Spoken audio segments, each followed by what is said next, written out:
जय हिंद learners, welcome to begins learn YouTube channel. So learners, आज हम लोग क्या करेंगे? तो आज हम लोग मैथ का क्लास करेंगे। आज हम लोग क्या करेंगे? आज हम लोग मैथ का क्लास करेंगे। और मैथ में हम लोग क्या करेंगे? तो मैथ में हम लोग दो चरों में युगपत रैखिक समीकरणों के हल की बीजीय विधियां करेंगे। और यह कौन सा क्लास होगा? तो यह पार्ट 2 होगा। यह इसका पार्ट 2 क्लास होगा, क्योंकि पार्ट 1 में हमने आपको बताया कि रैखिक समीकरण कैसा होता है, रैखिक समीकरण को हम लोग कैसे सॉल्व करते हैं, रैखिक समीकरण को सॉल्व करने की कितनी विधियां होता है, मैंने आपको पार्ट 1 में सिखा चुका। और पार्ट 1 में ही आपको मैंने पहला विधि यानी लुप्तीकरण विधि सिखाया था, बाय एलिमिनेशन मेथड। अगर आपने पार्ट 1 वीडियो नहीं देखा है तो मैंने आपके डिस्क्रिप्शन बॉक्स में लिंक दे दिया हूं, तो वहां से आप लोग क्या करेंगे कि पहले पार्ट 1 वीडियो को देख कर आइएगा, उसके बाद पार्ट 2 वीडियो को देखेंगे। तो आज हम लोग क्या करेंगे? तो आज हम लोग रैखिक समीकरण को तुलनात्मक विधि द्वारा सॉल्व करने के बाय कंपैरिजन मेथड द्वारा सॉल्व करने की कोशिश करेंगे, क्योंकि पार्ट 1 में तो हम लोग लुप्तीकरण विधि सीख चुके हैं। तो आज हम लोग तुलनात्मक विधि को द्वारा सॉल्व करने की कोशिश करेंगे। तो आज भी हमने वही एग्जांपल जो एनसीईआरटी का एग्जांपल पार्ट 1 में मैंने आपके एग्जांपल लिया था, उसी एग्जांपल से इसे भी सॉल्व करेंगे। और जब इसका आंसर आएगा तो आप लोग कमेंट सेक्शन में बताइएगा कि जो मैंने लुप्तीकरण विधि द्वारा सॉल्व करवाया था, क्या वह तुलनात्मक विधि द्वारा सॉल्व कराने पर आंसर सेम आया है? क्योंकि मैंने तो बताया था कि किसी भी रैखिक समीकरण को हम लोग 5 विधि द्वारा सॉल्व कर सकते हैं, तो इसका आंसर भी सेम आना चाहिए। तो आप लोग यह बताइएगा। तो ये क्या है? ये एनसीईआरटी का एग्जांपल है, तो हम लोग इसे सॉल्व करने की कोशिश करते हैं। तो सबसे पहले तो आपको ये मालूम होना चाहिए कि तुलनात्मक विधि का मतलब क्या होता है।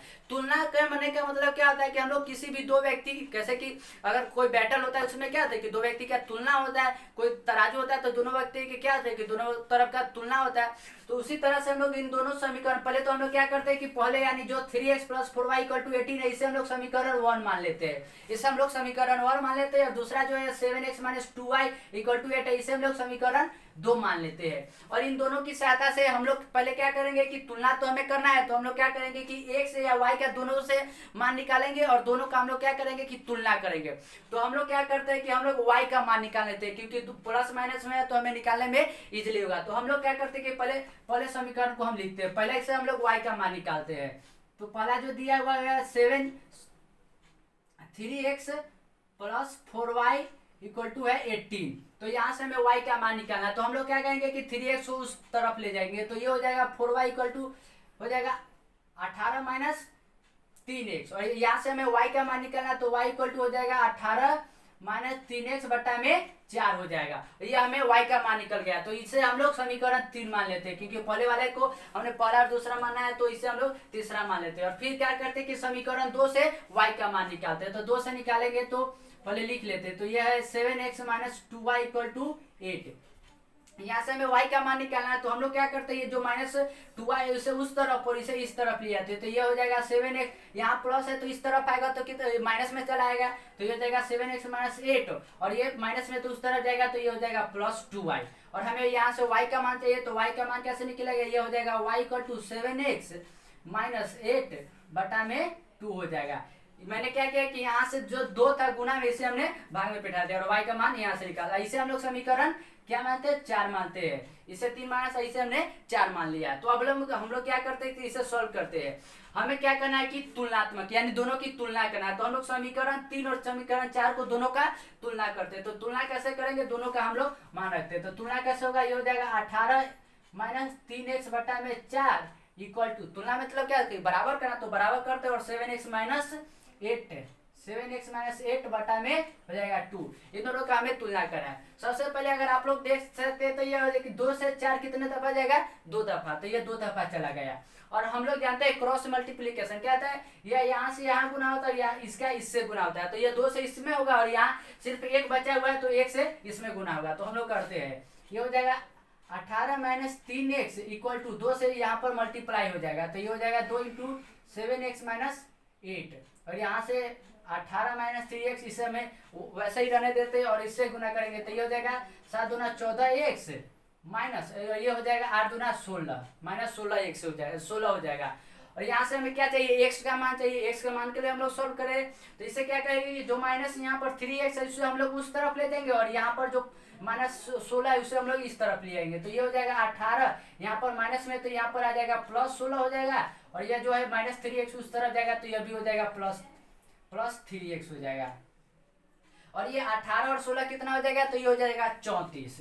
ये हो जाएगा 34 = और 14 और 3 कितना आ जाएगा, तो ये हो जाएगा 17x। और हमें x का मान चाहिए, तो x का मान के लिए क्या करेंगे, 17 को यहाँ पर लेंगे, तो ये हो जाएगा 34/17 इक्वल टू x।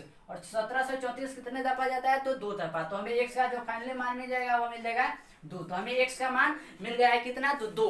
और हमें जब x का मान 2 मिल गया तो हम लोग इजिली y का मान कैलकुलेट कर सकते हैं। तो y का मान हम लोग कैसे कैलकुलेट करेंगे, तो x का जो मान हमें 2 मिला है उससे हम लोग समीकरण 1 2 3 4 इन चारों में से किसी समीकरण में हम लोग क्या करेंगे कि x का मान अगर हम लोग 2 रखेंगे तो हमें y का मान इजिली मिल जाएगा। तो हम लोग क्या करते हैं कि जो x का मान हमें 2 मिला है उसे हम लोग समीकरण 3 में पुट कर देते हैं। क्यों, क्योंकि यहाँ पर हमें इजिली होगा, क्योंकि y का मान हमें सीधा दिया निकाले ही हुए।